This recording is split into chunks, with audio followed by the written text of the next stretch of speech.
মা এমন একটা শব্দ, এই শব্দটা ব্যবহার করলে মনের ভিতর থেকে একটা অস্বাভাবিক শান্তি আসে।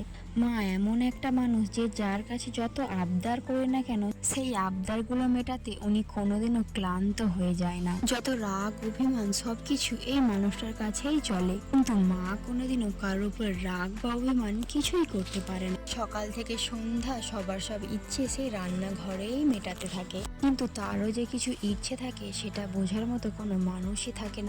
মা কত কষ্ট যন্ত্রণা সহ্য করে আমাদেরকে এত বড় করেছে, যে না খেয়ে আমাদেরকে খাইয়েছে, আর আমরা বড় হয়ে কি করি, ওই মাকেই আমরা কষ্ট দিই। আমি হয়তো মায়েদের এই কষ্টটা বুঝতাম না, কেন বুঝি জানো? কারণ আমিও একটা মা হয়ে গিয়েছি। একটা বাচ্চাকে মানুষ করতে গেলে কতটা পরিমাণে কষ্ট করতে হয় এখন তা আমি বুঝি। এখন রাত 2টো বেজে গেলেও কিছু বুঝতেই পারে না যে অনেক রাত হয়ে গিয়েছে। কখন যে রাত পেরিয়ে সকাল হয়ে যায় সেটা তো এখন বুঝতেও পারি না।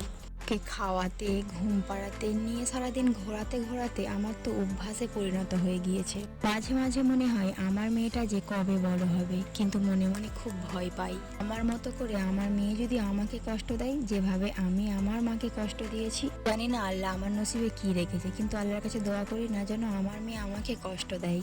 জানি না আমার এই ভিডিওটা আমার মা দেখছে কিনা, যদি দেখে থাকো মা তাহলে প্লিজ তুমি আমাকে ক্ষমা করে দিও। আমি চাইনি কোনোদিনও তোমাকে কষ্ট দিতে, আমি চাই সবসময় তুমি ভালো থেকো। বন্ধুরা, তোমরাও তোমাদের মাকে এইভাবে ভালোবেসো। তরফ থেকে পৃথিবীর সব মায়েদেরকে ভালোবাসা জানাই। তোমরা সবাই সবসময় ভালো থেকো মায়েরা। আই লাভ ইউ মা।